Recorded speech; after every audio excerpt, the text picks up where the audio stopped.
It's a way of life that has continued here relatively unchanged for hundreds of years.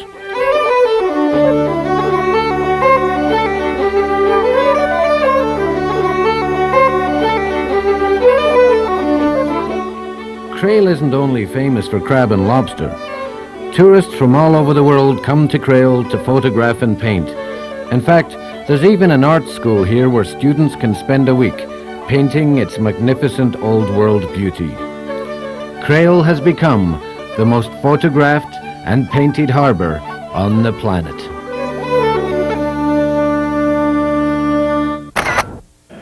I'm standing in the Lord's Hall of Doune Castle.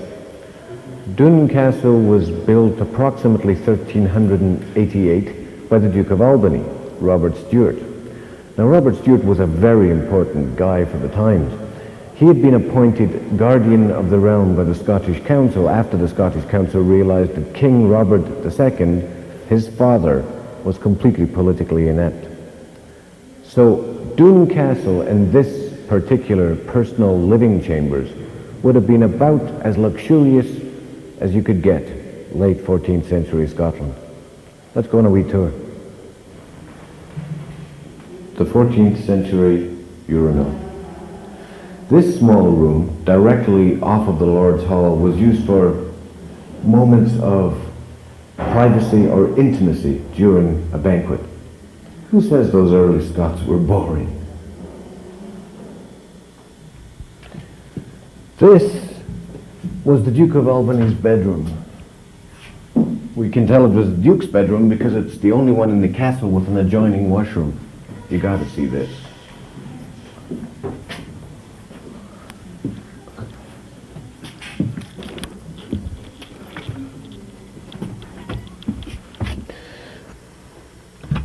From here, the Duke of Albany could sit and contemplate his universe.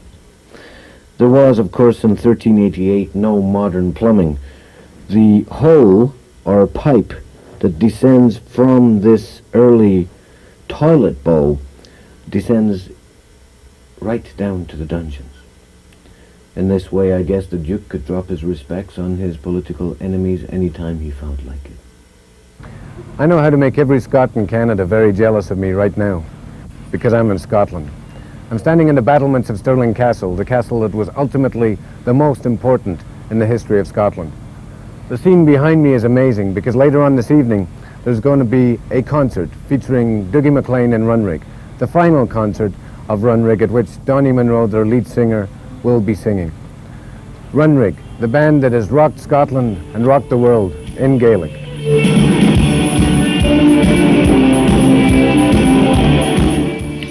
The biggest musical phenomenon to emerge from Scotland in the last decade, Runrig is a household name in their native land. Undeniably linked to their cultural roots, Runrig's Celtic rock acknowledges the past and embraces the new. They are one of the pioneers of the Gaelic cultural and linguistic renaissance, which has seen acts like the Pogues, Sinead O'Connor and Big Country become huge international stars. Runrig's music then, sung in Gaelic and English, and developed from the Cayley dance floors of the Western Highlands, now fills the arenas and stadiums of Europe and North America, even opening for the Rolling Stones. Their appeal is based on their vision, which comes from the open and ancient landscapes of their culture, rather than the urban present of their contemporaries. Runrig's position as the biggest live band in Scotland was confirmed in 1991 on the banks of Loch Lomond. The show was the fastest-selling gig ever handled by regular music, including Rod Stewart, Simple Minds and David Bowie, and sold to over 50,000 people before any of the support bands were even announced. Runrig's status in Europe is simply huge. In 1992, I had the honor to bring Runrig to the World Scottish Festival, which coincided with Montreal's 350th birthday party. That night, Runrig played to over 10,500 exuberant Quebecers who did not want to let them leave the stage. Here hangs an open landscape,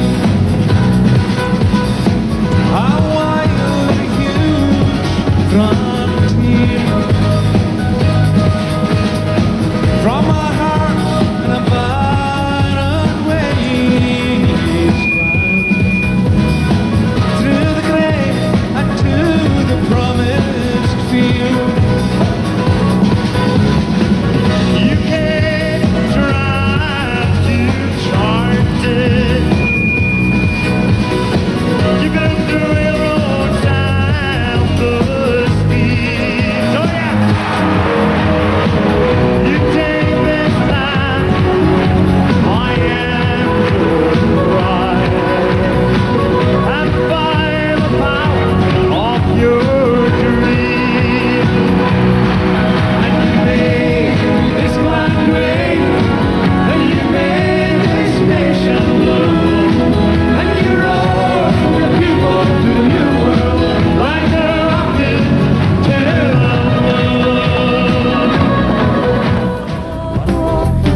I'm standing on a 300,000-year-old volcano, an ancient Pictish fortress, and of course the spot where they have built in 1896 the monument to William Wallace.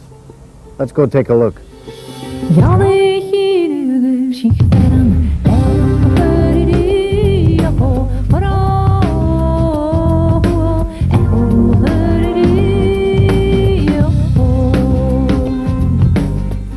In Montreal, the Oratory of St. Joseph is renowned for the number of steps it takes to climb up it. That's nothing compared to the 246 or so spiral steps to get to the top of Wallace's monument. Halfway up, I decided that I didn't care that much about William Wallace. 3/4 of the way up, I was trying to figure out how they were going to get the stretcher up there to bring me back down.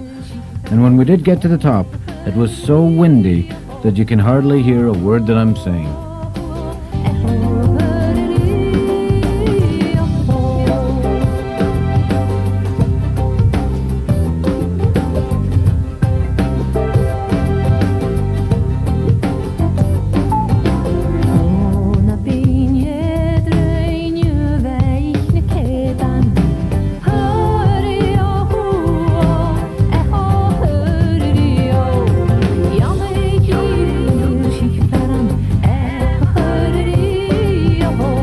Sir Winston Churchill once said, "Of all the small nations of this earth, perhaps only the ancient Greeks surpassed the Scots in their contributions to mankind." Here's a list of some of the things that the Scots gave to the world. The decimal point, documentary films, color photographs, golf clubs, the Encyclopedia Britannica, the hypodermic syringe, postcards, advertising films, gas masks, the thermometer, the gravitating compass, insulin, interferon, penicillin, the pneumatic tire, radar, the kaleidoscope, logarithms, tennis courts, the motor bus, the steam engine, the fax machine, the photocopier, video, tarmacadam, the telegraph, the fountain pen, the telephone, the Macintosh, the lawnmower, continuous electric light, the thermos flask, anesthesia, antiseptics, 18-hole golf courses, and the bowling green. And let's not forget their latest invention, cloning. Just in case anybody's getting the idea that I'm suave and debonair, here's some of the times that it didn't work quite so smoothly. Perhaps it is the inhospitable climate in Scotland that has created amongst its population incredible hospitality. My Scotland is an amazing place, a wonderful place, a mystical place. I know how to make every Scot in Canada very jealous of me right now, because I'm in Scotland. But you can come too. Join me for the next 50... I know, I can't do it to sunset. A wee bit of advice. Never, never pay a piper to play background music for a monologue. So I'm at Glasgow Airport and I'm ready to leave Scotland, the saddest part of my trip. But I'll be back. Scotland always calls me back. Over the last few weeks we've talked to a lot of people, been to a lot of places, and been given memories that will keep us warm while we miss and while we want to come back to Scotland. The Scotland that I leave today is a very different Scotland from the one that I left for good over 20 years ago. Last night, the Scottish people voted for a devolved parliament, overwhelmingly.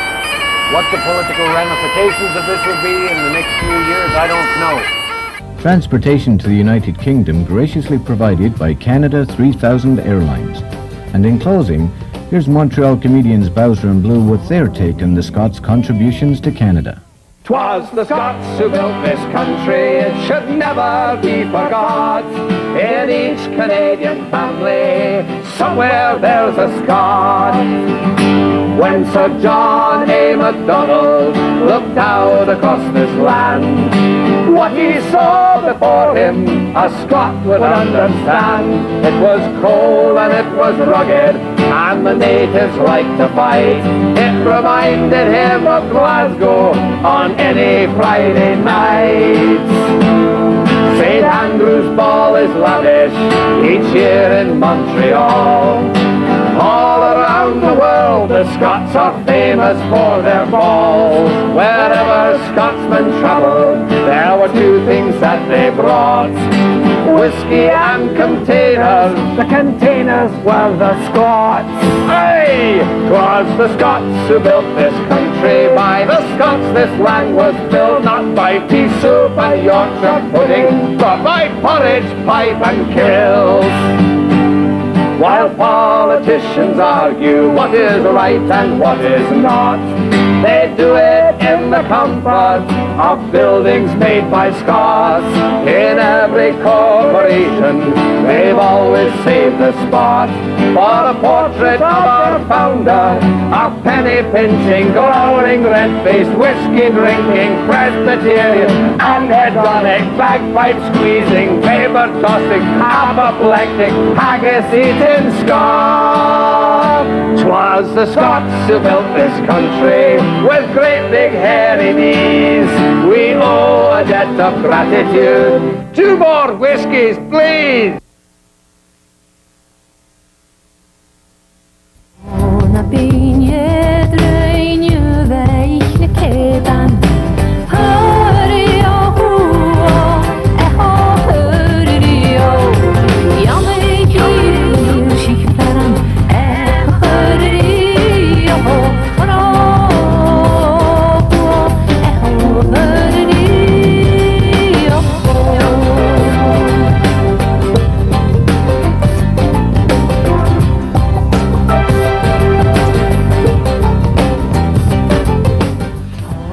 Scots wha hae wi Wallace bled, Scots whan Bruce has aften led. Welcome to your gory bed, or to victory. Now's the day and now's the hour, see the front of battle lower, see approach proud Edward's power, chains and slavery. Lay the proud usurpers low, tyrants fall in every foe, liberties in every blow. Let us do or die. I was lucky enough to be in Scotland on the 700th anniversary of Stirling Bridge, Scotland's greatest victories in the Wars of Independence. I decided to find out who this William Wallace really was, and find out if the story indeed bore any resemblance at all to that of Mel Gibson's Braveheart.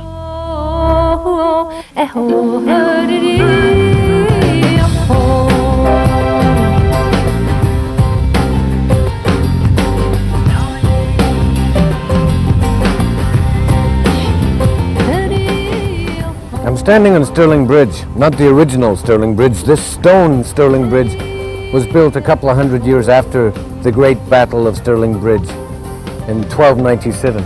The original battle was fought on both sides of the river. At that time, a wooden bridge existed which spanned the river.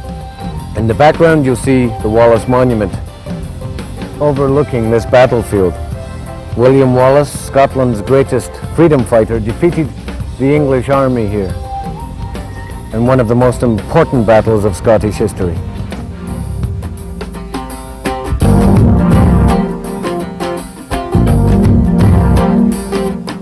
I'm standing on a 300,000-year-old volcano, an ancient Pictish fortress, and of course the spot where they have built in 1896 the monument to William Wallace. Let's go take a look.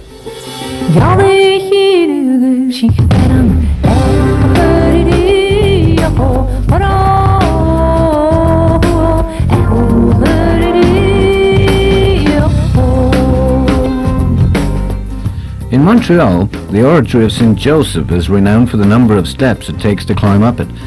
That's nothing compared to the 246 or so spiral steps to get to the top of Wallace's monument. Halfway up, I decided that I didn't care that much about William Wallace. 3/4 of the way up, I was trying to figure out how they were going to get the stretcher up there to bring me back down. And when we did get to the top, it was so windy that you can hardly hear a word that I'm saying.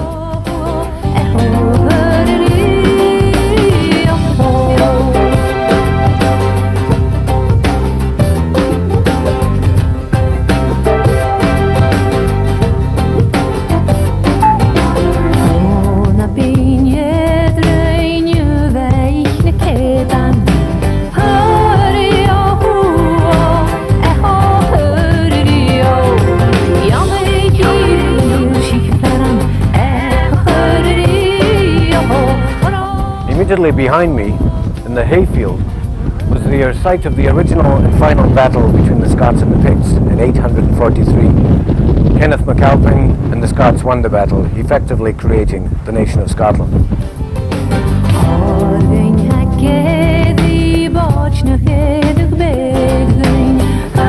Over on the crest of the hill we see the battlefield of Sherry-Muir. Stirling and Stirling Castle, the most important fortress in Scotland, and below the castle